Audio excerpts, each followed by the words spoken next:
I'm blind. Help me. My apologies. I don't understand. Okay. Hey Siri, I'm blind.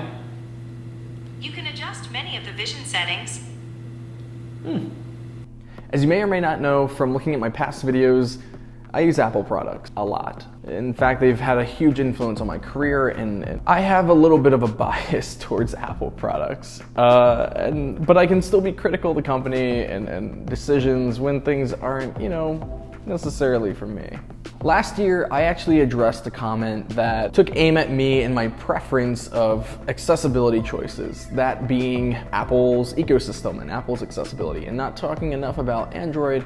I have had Android phones in the past, but my experience has never been stellar. Now, I also don't think I've given Android enough of a chance, so for the past week, I've been solely using this Android phone.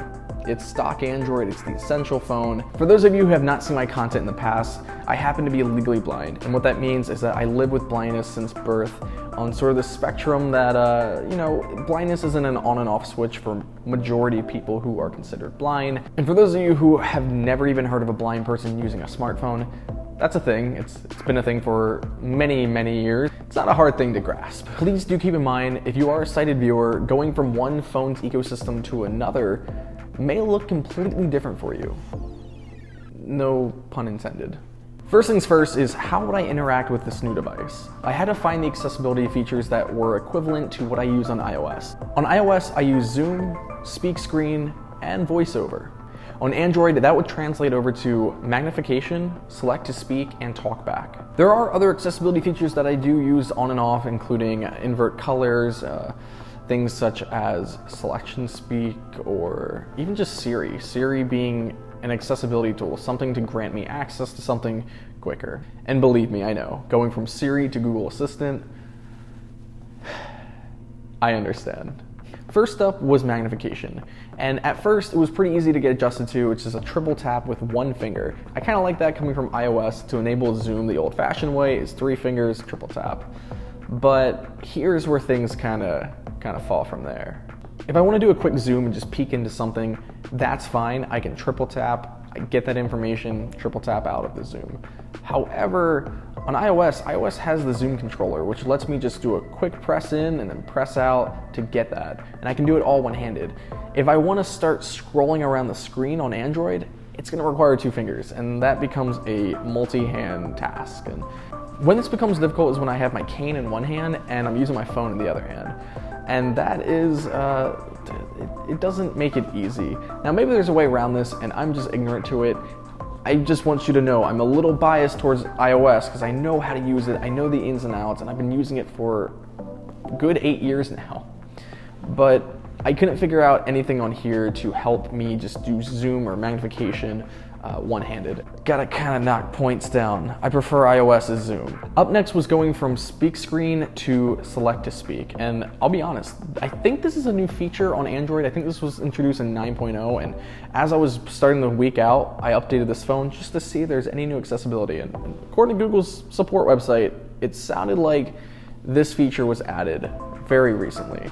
So it also works really well. All right, I finally found the article. That probably took 10 minutes too long, only because number of issues. Just let it load. We're finally here. That only took 12 minutes too much to actually get to this web page on an Android device. Oh, I'm not having it right now, I'll be honest. This has been an experience. Anyway, what I'm here to show you though is Select to Speak, which I was trying to give some credit because I think this is very well done on Android's part. Again, you have this little button here on the bottom row. You tap it on the far right, and then you're able to select what you want it to read. The legally blind director shot this AD for Tommy Hilfiger's accessible clothing line.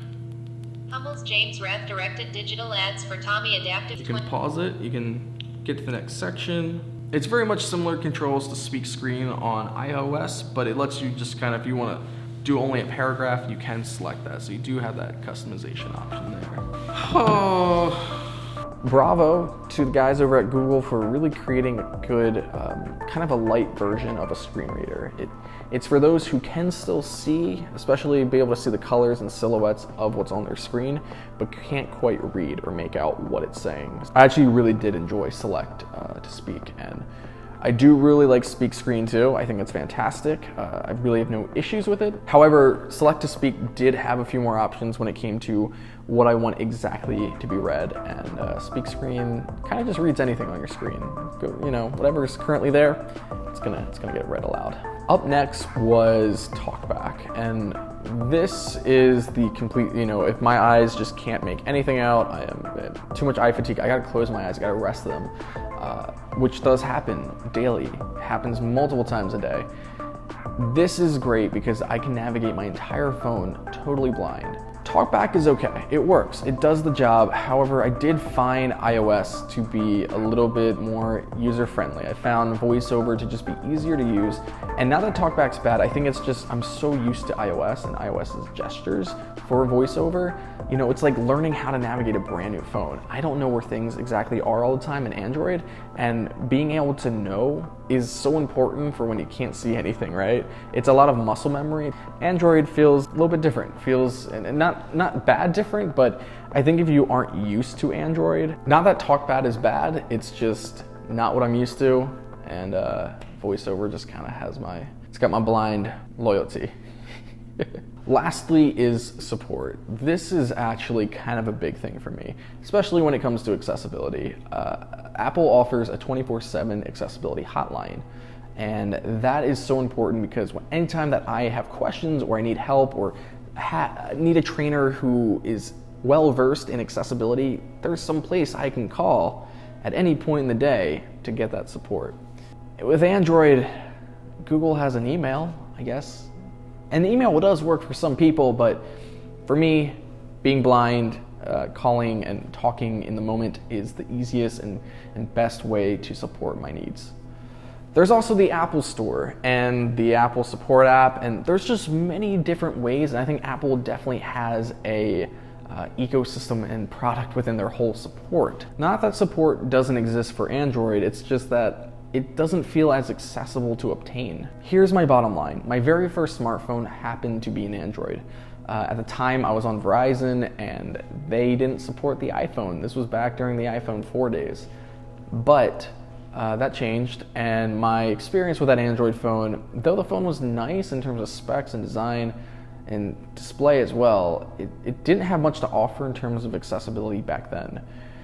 Things have changed greatly, and I can definitely see blind people using Android. Like there's no issue with it. It's just from what I've used and what features I use that have evolved over the years and I've gotten adjusted to, I just find the user experience on iOS to make more sense for me and make more sense for what I need. There's many factors that go into someone's choice of a phone, and you shouldn't ever bash anyone for what they're using because what they use makes sense to them, whether that means affordability, accessibility, or just features, things that they need. It's a good operating system, it works, but it doesn't work for me.